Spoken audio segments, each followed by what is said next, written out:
My mother always said curiosity killed the cat. She'd say it with a tight smile when I'd ask about her childhood, about the grandparents I never met, about why there were no photos of her before the age of 16.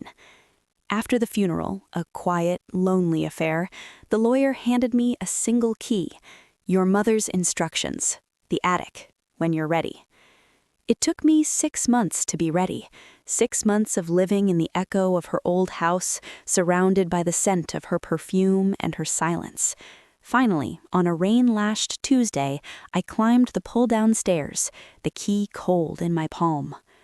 The attic wasn't a treasure trove, it was a cemetery of unanswered questions. Dust-laden boxes labeled in her elegant script: taxes 1995 to 2000, winter clothes, Lydia's school projects, my name. I was Lydia. And then, in the far corner, under a draped sheet that felt heavier than lead, was a small brass-bound trunk. It wasn't labeled. The key fit perfectly. Inside, there were no jewels, no letters tied with ribbon. There was a child's blanket, yellowed with age, a small, worn stuffed rabbit, and beneath them, a plain composition notebook. The first page stopped my heart. If you are reading this, you are Lydia, my daughter, and I am so sorry. My mother's handwriting, but younger, messier, choked with emotion. I have loved you every second of your life, but the woman who raised you is not your mother. She is my sister, Caroline. The rain outside faded to a distant whisper. The world shrank to the words on the page. Her name was Eleanor, your mother, my sister. She was 17, I was 25. Our parents were strict, religious. When she got pregnant, it was a scandal that would have ruined her, ruined us all. They sent her away to a home for troubled girls. She wrote me letters, smuggled out. She begged me to take you. She named you Lydia after our grandmother. My hands began to shake. I sank onto a dusty floorboard. The plan was she'd come home after you were born, and we'd say I adopted a child from a distant cousin. But 2 days after you were born, they called me. There'd been a complication. Eleanor was gone. Just like that. My parents were relieved. The problem was solved. They handed me a baby, you, and told me never to speak of Eleanor again, to be your mother. And I did. I loved you fiercely, but I buried my sister in a lie. Tears blurred the ink. My whole life, my identity, was a palimpsest, a false layer written over a tragic truth. Curiosity is a cruel gift, Lydia. I've seen it in you since you were small, the need to know why. If you've found this, it means your curiosity finally outweighed my fear. I can't guide you from here, but if you need to know where she is, look for the angel in the Willow shade at Green Hill Cemetery, plot 1147. Her name is there now. I put the stone in when my parents died. The final line was a single, stark sentence. Please don't hate me. I just loved you too much to let you go.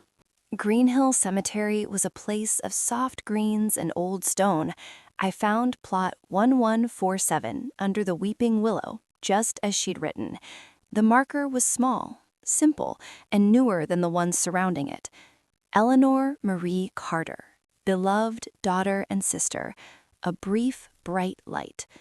I traced the letters, my real mother's name, a person who had existed, who had loved, who had been erased. I expected a torrent of grief.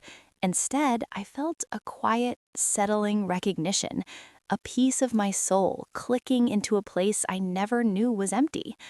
The curiosity wasn't satisfied, it was ignited.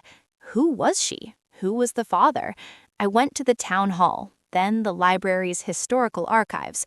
I requested birth records, old yearbooks. The librarian, an elderly woman with kind eyes, remembered the Carter family. "Oh, Eleanor," she said softly, tapping a 1985 yearbook photo of a girl with a brilliant, rebellious smile and my eyes. She was a firecracker, smart as a whip, wanted to be a journalist. Then she just disappeared senior year. Family said she went to a private school out west. We all knew that wasn't true. Do you know who she was seeing? The father? The librarian's face grew cautious, then resigned. There was a boy. His family owned the textile mill, very prominent, very concerned with reputation. He left for college that fall and never came back. His name was David Thorne. A name, a thread to pull. Finding David Thorne was the work of a week of obsessive online searching. He was a successful corporate lawyer in a city 4 hours away, married, 2 kids in college. I had no plan, only a desperate, curious need to look into the eyes of the man who had helped create me, and then vanished. I sat in the plush waiting room of his law firm, my heart a drum in my throat. I'd lied to the receptionist, said I was a potential client referred by an old family friend. When he walked out, it was like looking into a ghost of my own future. He had my chin, my cheekbones. He was in his late 50s, polished and assured. "Miss," he asked, extending a hand. "Carter," I said, my voice steady. "Lydia Carter." The name didn't register. He ushered me into a conference room. "How can I help you?" I placed the photocopied yearbook photo of Eleanor on the polished table, then slowly my own driver's license beside it. He glanced at the photo, a polite smile on his face. Then he did a double take. His eyes darted from Eleanor's face to mine. The color drained from his, leaving him ashen. He didn't speak. He just stared, his lawyerly composure crumbling into raw, undisguised shock. "Eleanor," he finally whispered, the word a breath of pain. He reached a trembling hand toward the yearbook photo, but didn't touch it. He looked at me, truly looked at me, and his eyes filled with a grief so fresh it seemed to have been waiting for this exact moment for decades. "They told me she lost the baby," his father finally whispered, his voice breaking. "Her father came to see me, told me there was no child, that Eleanor was being sent away, and that if I ever contacted her or my family spoke of it, they'd ruin my father's business. I was 18. I was terrified." He looked at me, a torrent of emotion in his eyes. Wonder, horror, shame. You're... "The baby," I finished quietly. He put his head in his hands, his shoulders shaking with silent sobs. It wasn't the reunion I'd imagined. It was messier, more painful, and more human. The miracle wasn't a dramatic inheritance or a public vindication. It was in that quiet, sunlit conference room.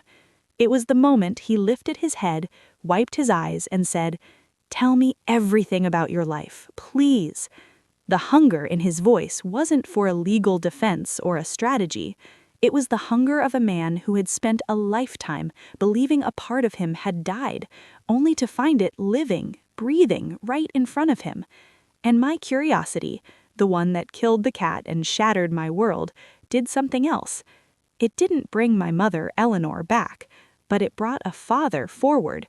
It wrote a new chapter, not of an ending, but of a fragile, complicated, miraculous beginning.